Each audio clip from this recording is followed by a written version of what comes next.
다음 주제로 한번 넘어가 보겠습니다.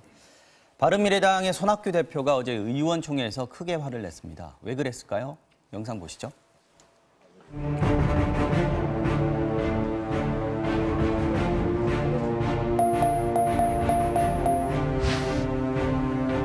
왜 이렇게 추석일이 존재하는 기강이 말이 아니에요.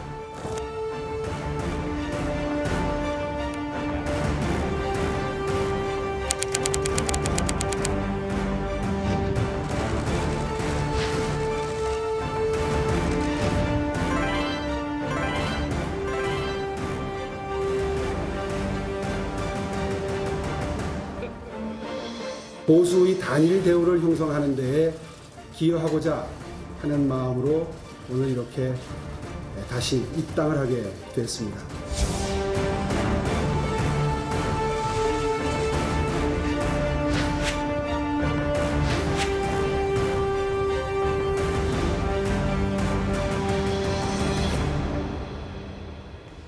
네, 김 교수님. 예.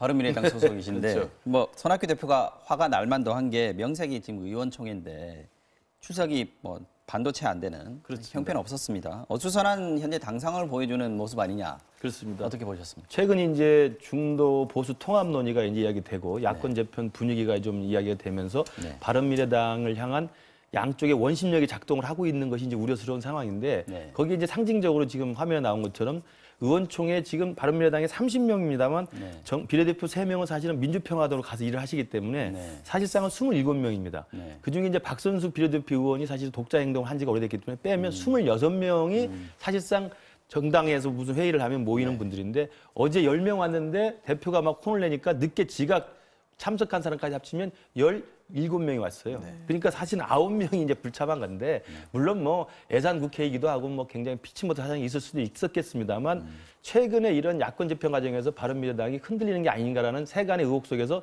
저런 일이 터지니까 이제 더 눈여겨보는 건데 저는 저것과 상관없이 지금 주도하는 한국당의 어떤 원심력은 사실은 친박이라고 하는 부분들이 그대로 잔존한 채로 보수의 통합으로서 제1야당의 힘을 가지고 한번 버텨보겠다는 이야기인데 손학규 대표가 이야기하는 사실은 바른미래당의 중심의 야권 재편론은 뭐냐면 보수를 무조건 합당할 수는 없기 때문에 바른미래당이 주도하는 중도 주도의 어떤 통합을 해야 되겠다. 그래서 합리적 진보도 같이 할 사람은 같이 하고 개혁적 보수도 우리가 배제하지는 않기 때문에 같이 해야 된다는 바른미래당 중심의 어떤 새로운 보수 중도 통합을 이야기하고 있는 것이어서 그런 통합 논의가 각각 물살을 타고 있는 가운데 바른미래당이 이제 조그만 당이니까 저는 지금 홍역들을 좀 겪고 있는 것을 비칩니다. 근데 뭐 김 교수님 말씀하셨지만 원심력 지금 바른미래당에서 분명히 작용을 하고 있고 탈당설들이 지금 나오고 있다. 이게 이제 직접적으로 화를 낸 이유가 아니겠느냐 이런 분석들이 나오고 있습니다. 이학재 의원 같은 경우에는 뭐 기자들이 물어보니까 정기국회 끝난 뒤에 입장을 말씀드리겠다. 이거는 뭐 거의 간다는 말이잖아요.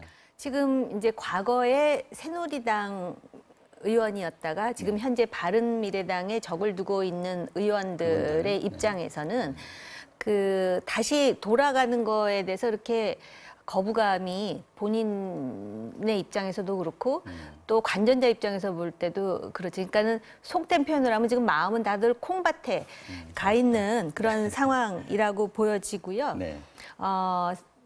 김근식 교수님 말씀 맞다나 이거 한국 정치의 발전이라든지 또는 어떤 우파가 제대로 된 우파로서의 면을 보이려면은 그 중도 보수 대통합, 합리적 중도 보수래야 되는 것이 맞습니다. 근데 이제 조금 전에 그 말씀 하시잖아요. 그런데 여전히 그 친박 잔존 세력이 있는 자유한국당을 주도가 돼서 하는 것이 맞느냐라는 문제 제기신데 조금 전에 말씀드린 그 집권 여당의 지지율 저하 있지 않습니까? 이게 상당한 반사이익을 갖다 준 측면도 있고 바로 그런 부분에 대한 문제의식을 자유한국당 내에 지금 그 비대위도 갖고 있는 건 아니겠습니까? 그러다 보니까는 이제 잠룡의 어떤 그 구성원이라고 할 수 있는 사람들이 들어오면서 결국은 이제 이것에 대한 개혁과 혁신을 어떻게 만들어내느냐가 자유한국당의 숙제가 된 거죠. 저도 사실은 이 보수가 다시 원점에서 시작해서 재건돼야 된다고 생각을 했는데 오히려 이 자유한국당에게 더 많은 기회를 지금 주고 있는 측은 참으로 역설적이지만 지금 집권 여당과 문재인 정부가 돼버렸습니다. 그리고 앞으로 그럴 가능성은 더 많아지리라 생각합니다. 저 말씀에 좀 이어받으면 네. 지금 급속하게 하락하고 있는 문재인 정부의 지지도 하락, 이 부분이 자유한국당이나 야권은 독이 될 수가 있는 거예요. 왜냐하면 너무 빠른 속도로 지지도가 빠지니까 자유한국당이 거듭나고 혁신하고 제사를 깎아가면서까지 국민들 앞에 새로운 모습을 보이려는 노력보다는 그냥 반사이익과 어부지리 속에서 버티면 된다. 혁신할 필요가 없어지는. 혁신의 필요성이 줄어들고 그냥 좀 창피하지만 시간이 가면 결국 우리한테 오지 않겠어?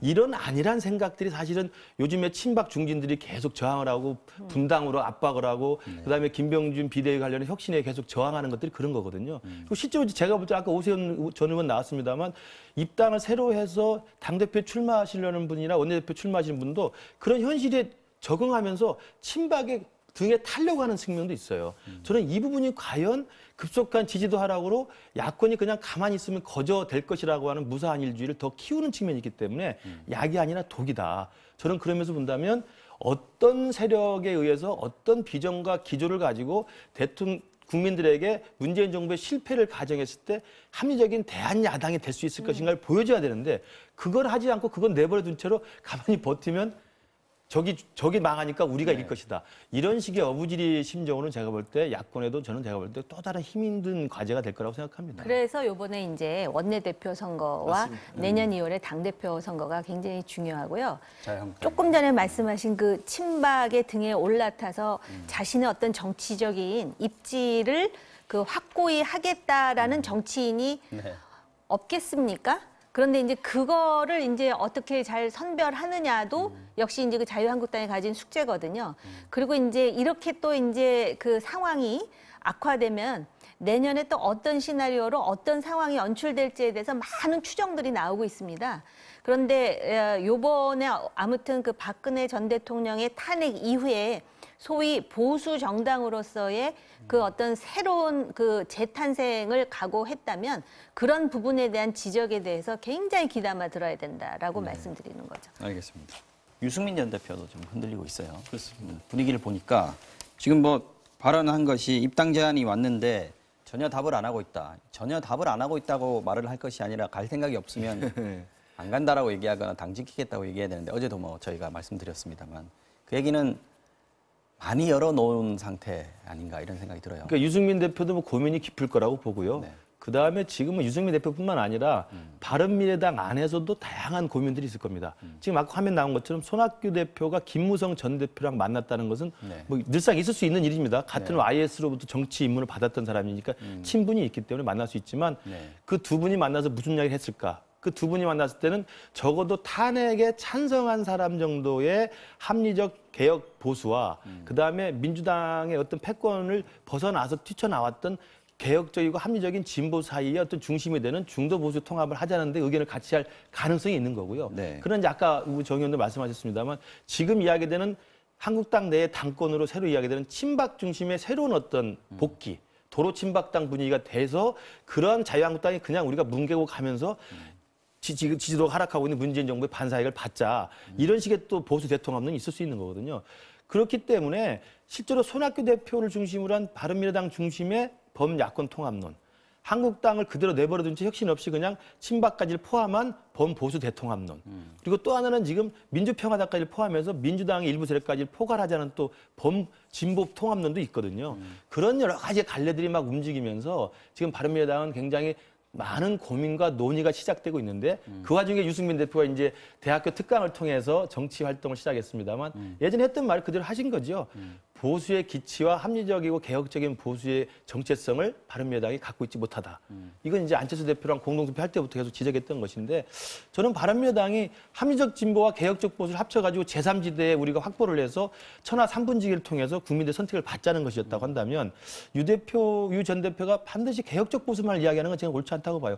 합리적 진보로 왔던 사람들도 같이 갈 생각을 해야 되는데 자기 스스로의 개혁적 보수만 이야기하니까 진보 레떼를 버리고까지 왔던 사람들, 민주당에 떠나왔던 사람들 그러면 당을 같이 할 수 없는가 이런 부분에 대한 저는 회의가 좀 잠깐만요. 여기서 바른미래당이 뭐 처음에 생길 때 두 쪽이었지 않습니까? 네네. 안철수 대표 계열이 있었던 거고요. 네네. 분명히. 유승민 대표 뭐 새누리당에서 오신 분들은 지금 뭐 들썩들썩 한다고 해도 안철수 대표 생각이 날 수밖에 없어요. 지금 안철수 대표가 독일에 가 계신데 네네. 김 교수님 지지난주인가요? 그 독일 출장 가신다고 하셨잖아요. 네네. 그래서 저희 방송도 빠지셨는데 가셔서 혹시 안철수 대표 혹시 만나셨나요? 아, 예, 좀 당황스럽습니다만. 일단 독일 간 김에 가서 좀 만나 뵀습니다. 어떤 만나 얘기 뵙고. 하셨는지 좀 궁금한데요. 일단 뭐 국내 정치 현안과 관련된 이야기를 뭐 구체적으로 하지도 않았고 할 시기는 아닌 것 같고요.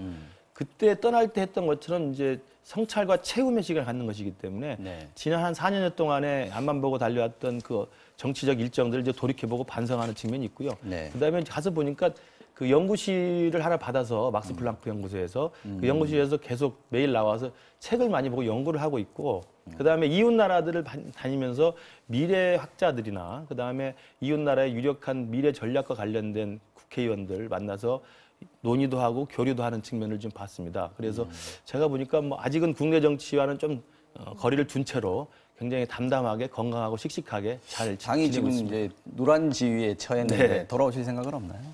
뭐 그걸 제가 직접 뭐 물어보거나 뭐 답변할 수 있는 제가 상황은 아닌 것 같고요.